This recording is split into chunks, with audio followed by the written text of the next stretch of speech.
आप सभी लोग को fundamental and advance physics channel में स्वागत है। पिछले क्लास में हम लोग स्टडी किए थे वेक्टर के बारे में और उसके बेसिस पे कंसेप्ट पढ़े थे, क्वेश्चन सोल्व किए थे। आज हम क्वेश्चन सोल्व करवा रहे हैं नीट लेवल में जो क्वेश्चन पूछे जाते हैं on the basis of vector, ठीक है। तो आज हम स्टडी करेंगे, क्वेश्चन स्टडी कर रहे हैं। ये क्वेश्चन सबसे पहले ये देखिए, ये क्वेश्चन 2010 में पूछा गया है। 2010 में पूछा गया है ये क्वेश्चन। और एक दिन हम बताए थे जब वेक्टर का रिजल्टेंट ड्रॉ कर रहे थे तो हम ये बताए थे कि इस तरह क्वेश्चन पूछे जाते हैं।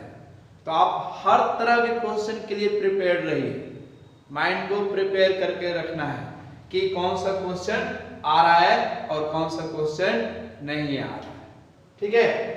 6 वेक्टर, ए वेक्टर का ओरिएंटेशन इस तरह है, वी वेक्टर का ओरिएंटेशन ये है, सी वेक्टर का ओरिएंटेशन ये है, डी वेक्टर का ओरिएंटेशन ये है और ई वेक्टर का ओरिएंटेशन इस तरीके से है और एफ वेक्टर का ओरिएंटेशन इस तरीके से है।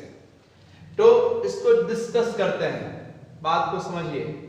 तो इसमें से ऑप्शन दिया हुआ है, 4 ऑप्शन यहाँ पे गिवन है। इस 4 ऑप्शन में से कौन सा ऑप्शन करेक्ट है वो हम लोग देखेंगे, ठीक है। आप इसको स्क्रीनशॉट लीजिए, इसको हम अरेंज करेंगे क्वेश्चन को, ठीक है। देखिए यहां कौन सा जो स्टेटमेंट है वो हमारा सही है, कौन सा स्टेटमेंट सही है। फर्स्ट स्टेटमेंट देखते हैं, B vector plus C vector equal to F vector. ये हमारा बी वेक्टर हुआ, बी वेक्टर इस तरह ओरिएंट है, ये सी वेक्टर है, ये सी वेक्टर का ओरिएंटेशन हुआ, ये सी वेक्टर का ओरिएंटेशन है। एफ वेक्टर रिजल्टेंट वेक्टर है। तो रिजल्टेंट कहां से चलता है, किसी वेक्टर के टेल से और लास्ट वेक्टर के हेड से। तो किस वेक्टर को फर्स्ट वेक्टर माने, ए वेक्टर को फर्स्ट वेक्टर, तो ए वेक्टर को फर्स्ट वेक्टर माने, इसको यहां शिफ्ट कर दी, यहां शिफ्ट कर दी। क्या ये इसको ऐसे ड्रॉ कर सकते हैं, तो क्या एफ हमारा रिजल्टेंट वेक्टर है। यहां देखिए, यहां भी, यहां कहां से स्टार्ट हुआ, हेड से स्टार्ट हुआ, कहां एंड किया, टेल पे। तो स्टार्ट करना चाहिए टेल से और एंड करना चाहिए हेड पे। तो किसी तरह कोई भी पॉसिबिलिटी करेंगे तो हमारा संभव इस कंडीशन में ये एफ वेक्टर रिजल्टेंट वेक्टर नहीं हो सकता। तो ये ऑप्शन हमारा क्या हो गया, एक correct. Is it clear, okay.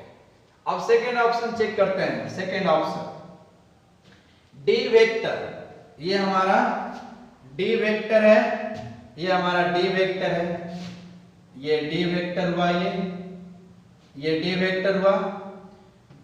C vector, ये हमारा सी वेक्टर हुआ, ये टेल, हेड और इसका टेल अरेंज किया। एफ वेक्टर कहां से ले जाए, एफ वेक्टर कहां से ले जाए, कोई पॉसिबिलिटी नहीं है। एफ वेक्टर का डायरेक्शन ये है, एफ वेक्टर का डायरेक्शन ये है। यदि इस वेक्टर को उठा के यहां भी रखें तब पर भी कोई डायरेक्शन नहीं बन। देखो यहां भी हेड, यहां भी हेड, तो ये हमारा रिजल्टेंट वेक्टर नहीं हो सकता।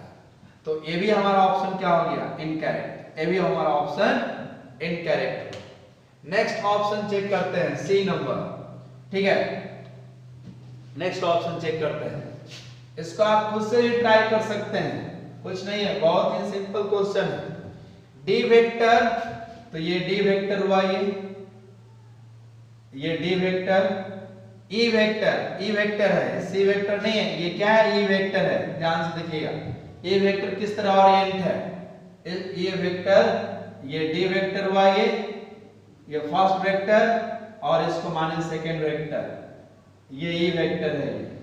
एफ वेक्टर, एफ वेक्टर इसके टेल से दिया और इसके हेड से मिला दिया। क्या ये रिजल्टेंट वेक्टर है? ये क्या ये रिजल्टेंट वेक्टर है? Yes, this is the resultant vector of d vector and d vector and d vector.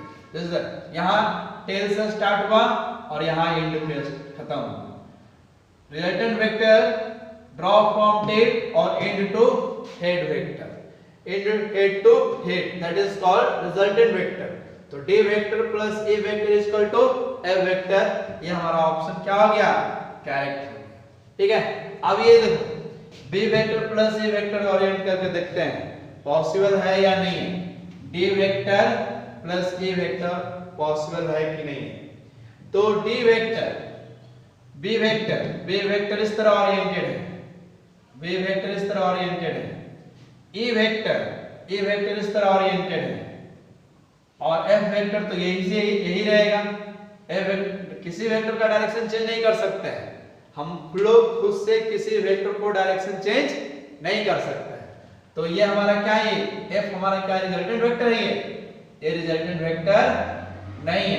ए भी ऑप्शन इनकरेक्ट हुआ, ए भी इनकरेक्ट हुआ, ए भी इनकरेक्ट हुआ, ये थर्ड नंबर सही हुआ। तो क्या इस तरह क्वेश्चन आएगा एग्जामिनेशन सेक्शन में, कंपटीशन सेक्शन में, तो आप इजी गोइंग सोल्व कर सकते हैं, इस बशर्ते कि कंसेप्ट पे आपको पकड़ हो, तो इस तरह हम लोग सोल्व कर सकते हैं। Is it clear? Next question जो पूछा हुआ उसको हम डिस्कस करते हैं। इसको आपके स्क्रीनशॉट ले लीजिएगा। ठीक है, हर तरह का क्वेश्चन जो वेक्टर से पूछा जा चुका है वो हम डिस्कस कर रहे हैं आपके सामने, और इस तरह क्वेश्चन को आपको सोल्व करने का भरपूर प्रैक्टिस कीजिएगा, तभी एग्जामिनेशन सेक्शन में सोल्व होगा। कोई भी क्वेश्चन इजी नहीं है और कोई भी क्वेश्चन हार्ड नहीं है, बशर्ते कि उस पे काम किया होना चाहिए। बिल्कुल अननोन क्वेश्चन, अननोन टाइप का यदि कंसेप्ट आपके पास आ जाएगा तो प्रॉब्लम हो जाएगा। इसीलिए सभी तरह का क्वेश्चन सोल्व करना आपकी रिस्पांसिबिलिटी है। ठीक है, तो सी वेक्टर यहां पे दिया हुआ question, if unit vector is given as 0.5 I cap plus 0.8 j cap, 0.8 j cap plus c k cap, इसको बोला गया है कि ये कैसा वेक्टर है? ये यूनिट वेक्टर है। ये कैसा वेक्टर है बाबू? यूनिट वेक्टर है। तो यूनिट वेक्टर का जो मैग्नीट्यूड है 1 होता है, तो ये पूरा यूनिट वेक्टर है। ठीक है, if unit vector is given as ये है, then find the value of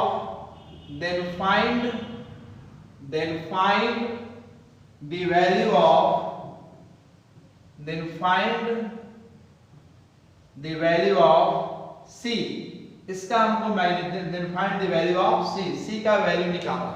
ये ओवरऑल यूनिट वेक्टर है। ओवरऑल कैसा वेक्टर है? यूनिट वेक्टर है।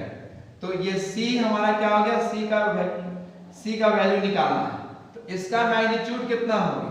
1। इसका मैग्नीट्यूड कितना हो गया? 1। और इसका मैग्नीट्यूड कैसे निकालेंगे? इसका स्क्वायर करेंगे, 0.5 का स्क्वायर प्लस ये वेक्टर है, इसका मैग्नीट्यूड निकालेंगे 0.8 का स्क्वायर और प्लस c का स्क्वायर, और इसका इस मैग्नीट्यूड का इस वेक्टर का ये मैग्नीट्यूड निकाला गया। अब ये यूनिट वेक्टर है, इसका ये वेक्टर फॉर्म में है, इसका मैग्नीट्यूड निकालेंगे इस तरह। हम लोग जानते हैं, वी नो दैट, इस पे हम लोग काम कर चुके हैं। तो 0.5 का स्क्वायर, 0.8 का स्क्वायर प्लस c का स्क्वायर, ये टोटल क्या है बाबू? यूनिट वेक्टर है। तो यूनिट वेक्टर से कंपेयर कर दें, इसको बोल दिया गया है इसका टोटल का मैग्नीट्यूड कितना है? टोटल का मैग्नीट्यूड 1 है, तो ये 1 रखते हैं। क्लियर हुआ? और स्क्वायरिंग बोथ साइड, तो 1 का स्क्वायर करेंगे क्या होगा? 1। रूट यहां से गायब हो गया, तो 0.5 का स्क्वायर 0.25, 0.8 का स्क्वायर 0.64, प्लस सी का स्क्वायर प्लस सी का स्क्वायर।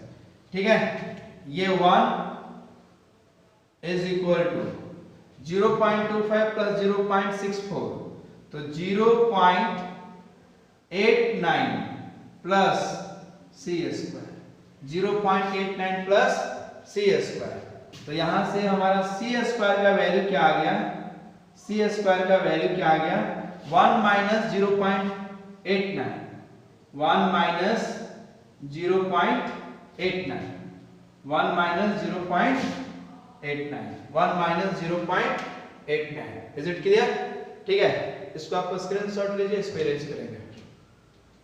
देखिए क्वेश्चन को कोई सिंपल नहीं समझना और किसी को हार्ड नहीं समझना, उसके मेरिट पे उस क्वेश्चन के पैटर्न के हिसाब से चलिए, आपका काम हो जाएगा।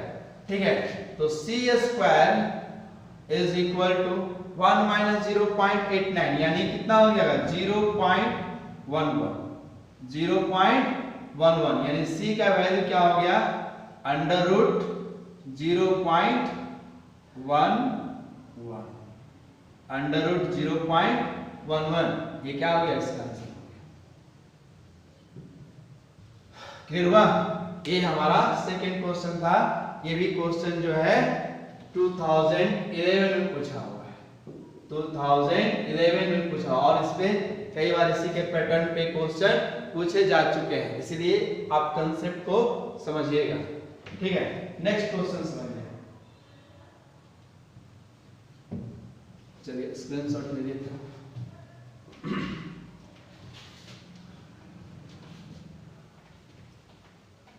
यहां पे देखिए नेक्स्ट क्वेश्चन जो हम लोग सोल्व कर रहे हैं, next question, if the magnitude of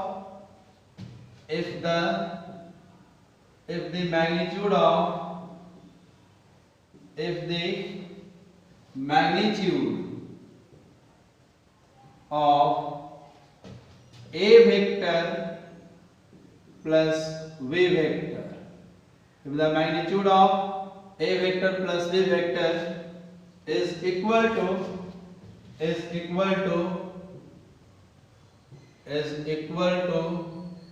magnitude of a vector minus v vector, then find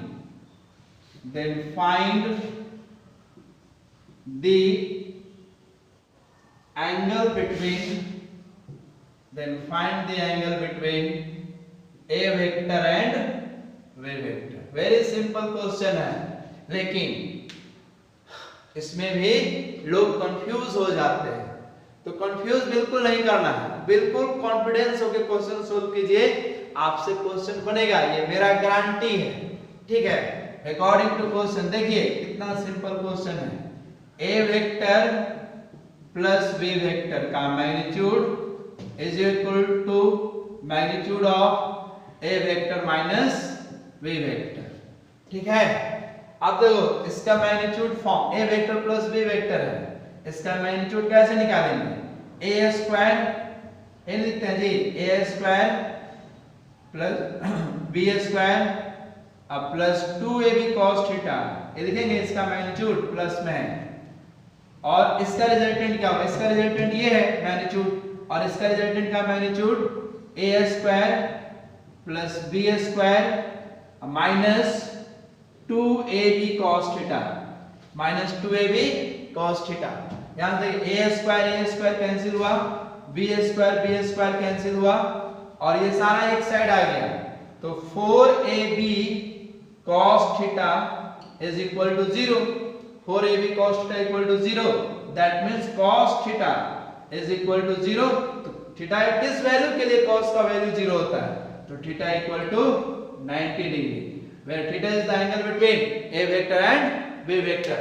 so a and b vector के बीच का एंगल कितना डिग्री हो गया, 0 डिग्री हो गया। ये क्वेश्चन 2016 में पूछा हुआ है, नीट में 2016 में पूछा हुआ है क्वेश्चन। ठीक है, इसी के बेसिस पे एक और क्वेश्चन पूछा गया, लोग बात को समझ में आएगा कि सेम क्वेश्चन है, लेकिन ये सेम क्वेश्चन नहीं है जो हम लोग कुछ इसके बाद सोल्व करने वाले हैं। इसको एक बार आप स्क्रीनशॉट लीजिए। ठीक है, अब देखिए नेक्स्ट क्वेश्चन सॉल्व करते हैं। नेक्स्ट क्वेश्चन देखिए, इसी के बेसिस पे लगातार क्वेश्चन पूछे जा रहे हैं, लगातार वेक्टर के कांसेप्ट पे क्वेश्चन पूछे जा रहे हैं नीट में। तो हमने सोचा कि ये सारे क्वेश्चन आपके सामने हम रख देते हैं और आप डिसाइड कीजिए किस तरह के क्वेश्चन पूछे जाते हैं। देखिए next question, fourth number, if a vector plus b vector का magnitude, if a vector plus b vector का magnitude is equal to a vector का मैग्नीट्यूड अब प्लस बी वेक्टर का magnitude, find the angle between, find the angle between, find the angle between a vector and v vector, find the angle between a vector and v vector। यहां देखिए इसको solve करते हैं, इसको solution करते हैं। तो देखिए बात को समझिए, a vector plus b vector का मैग्नीट्यूड, ये मॉड का मतलब मैग्नीट्यूड हुआ, equal to a plus b। तो इसको तो हम लोग डायरेक्ट भी बना सकते हैं, सिंपल से, यदि कुछ याद है हम लोग जो थ्योरी पढ़े हैं उसके बेसिस पे बना सकते हैं, लेकिन इसका कैलकुलेशन कर देते हैं तुम्हारे सामने। फिर वो हम 1 सेकंड का ये क्वेश्चन है, ये विद इन सेकंड का ये क्वेश्चन है, ये 2016 में ही पूछा हुआ है, 2016 में ये क्वेश्चन पूछा हुआ। इसके पहले वाला क्वेश्चन 2016 का नहीं था, वो 13 का था। ठीक है, ठीक है, a vector plus b vector is equal to a vector plus b vector का मैग्नीट्यूड। तो इसका तो रिजल्टेंट क्या लिख सकते हैं, a square plus b square plus 2ab cos theta plus 2ab cos theta. इसका मैग्नीट्यूड a हुआ और इसका मैग्नीट्यूड b हुआ, इसका मैग्नीट्यूड a हुआ, इसका मैग्नीट्यूड b हुआ। ये क्या हो गया, अंडर रूट हुआ है, ये क्या हो गया, अंडर रूट, ये हो गया अंडर रूट। अब स्क्वायरिंग बोथ साइड करते हैं तो अंडर रूट क्या हो जाएगा, एलिमिनेट हो जाएगा, स्क्वायरिंग बोथ साइड। और विद इन सेकंड में इसको ट्रिक बताएंगे कैसे किया गया है। तो स्क्वायर हट जाएगा ये, तो ये a square plus b square plus 2ab cos theta plus 2ab cos theta is equal to a square, a plus b का होल स्क्वायर टूट जाएगा, ये b स्क्वायर प्लस 2ab। लोग सोचते हैं कि इससे जो पहले वाला क्वेश्चन सोल्व किए थे उसी टाइप का क्वेश्चन, लेकिन ये डिफरेंट टाइप का क्वेश्चन है, उससे हल्का सा डिफरेंट है। यहाँ पे magnitude of a vector plus b vector is equal to a vector plus b vector है, ठीक है। और इससे पहले वाला जो क्वेश्चन था a vector plus b vector equal to a vector minus b vector, एक साथ था वो, तो इसीलिए दोनों साइड cos थीटा आया था। यहाँ पे cos थीटा नहीं आएगा, ये वेक्टर फॉर्म में नहीं है, मैग्नीट्यूड फॉर्म है, मैग्नीट्यूड फॉर्म में है, ये मैग्नीट्यूड फॉर्म में है, ये भी मैग्नीट्यूड फॉर्म में है, लेकिन ये मैग्नीट्यूड फॉर्म में, ये वेक्टर फॉर्म का मैग्नीट्यूड निकाल रहा है, ये वेक्टर फॉर्म का मैग्नीट्यूड। इसीलिए यहाँ पे a square plus b square equal to 2ab as a simply whole square का फॉर्मूला वहां पे पुट किए हैं, ठीक है। ये a square b square, a square b square क्या हो गया, कैंसिल हो गया, तो 2ab cos theta is equal to 2ab हुआ, ये 2ab कैंसिल, तो theta equal to cos theta equal to क्या हो गया, 1, cos थीटा इक्वल टू 1, तो थीटा किस वैल्यू के लिए 1, थीटा इक्वल टू 0 डिग्री। समझ में आया तो सब्सक्राइब कर देना, ठीक है, थीटा इक्वल टू 0 डिग्री। अब इसका देखिए आपको शॉर्टकट तरीका बताता है, magnitude of a vector plus b vector is equal to a vector, a का मैग्नीट्यूड प्लस b का मैग्नीट्यूड। ये कब होता है, ये कब होता है, हमने कंडीशन करके ये चीज पढ़ा है, कंडीशन करके। तो a vector plus magnitude of a vector plus b vector, resultant vector का जो मैग्नीट्यूड निकाले थे, सिंपली एडिशन हुआ था कब, जब दोनों सेम डायरेक्शन में था, दोनों पैरेलल कंडीशन में था, दोनों सेम कंडीशन में था, मतलब दोनों के बीच का एंगल 0 डिग्री होता था, तब इसको सिंपली ऐड करते हैं। तो ये वेक्टर यहां से ये a वेक्टर है कि नहीं, a प्लस b है कि नहीं है, तो इसके बीच का एंगल, इसके बीच का एंगल कितना डिग्री, 0 डिग्री। तभी ना इसको ऐड करते थे सिंपली। 180 होता था क्या था, सब्ट्रैक्ट करते थे, a माइनस b होता। यदि यहाँ पे a वेक्टर का मैग्नीट्यूड माइनस b वेक्टर का मैग्नीट्यूड होता तो थीटा का वैल्यू क्या हो जाता, 180 डिग्री हो जाता। ठीक है, वही बता देते हैं, इसको देखिए। ठीक है, देखो यहाँ पे किसी बेसिस पे हम टोटल कंसेप्ट बता देते हैं जो हम लोग थ्योरी पार्ट में ही पढ़े हैं। मान लीजिए कि ये जो यहाँ पे तो थीटा इक्वल टू 0 डिग्री हो गया, यानी a वेक्टर अब plus b vector, a vector plus b vector is equal to magnitude of a vector magnitude minus magnitude of b vector है। तो यहाँ पे इन दोनों के बीच का एंगल कितना हो जाएगा, इन दोनों का रिजल्टेंट माइनस में आ रहा है, दैट मींस थीटा का वैल्यू कितना डिग्री, 180 डिग्री। cos 180 डिग्री का वैल्यू क्या होगा, -1। cos 180 डिग्री का वैल्यू -1। तो यहाँ पे थीटा इक्वल टू कितना देंगे, 180 डिग्री। हम लोग कंडीशन के आधार पे ये चीज स्टडी कर चुके हैं, इसीलिए हम यहाँ पे बता रहे हैं। यदि यहाँ पे कोई लिख दे a vector plus b vector is equal to a square plus b square, a square plus b square, इसका मैग्नीट्यूड फॉर्म में लिख दे रहा है a square plus b square, यानी इन दोनों के बीच का एंगल, इन दोनों के बीच का एंगल कितना डिग्री है, 90 डिग्री। ये भी पढ़ चुके हैं, इन दोनों के बीच का एंगल 90 डिग्री है। क्लियर हुआ, ये हमारा वेक्टर का कंसेप्ट था। कोई दिक्कत, हैव एनी प्रॉब्लम? ठीक है, if have no any problem then subscribe me, और यदि कोई कमेंट, यदि कोई प्रॉब्लम है तो आप कमेंट सेक्शन में डाल सकते थे। ठीक है, आज के लिए इतना रहते हैं, तब तक के लिए गुड बाय, गुड नाइट। और नेक्स्ट क्लास में हम लोग नेक्स्ट वीडियो में काइनेमेटिक्स स्टडी करेंगे। यदि वेक्टर से रिलेटेड आपके पास कोई डाउट है, क्वेश्चन है, तो आप हमें कमेंट सेक्शन में डाल सकते हैं। क्लियर, 11th का मैंने व्हाट्सएप ग्रुप भी बनाया है, उस पर भी क्वेश्चन आप डाल सकते हैं। तब तक के लिए जय हिंद, जय भारत।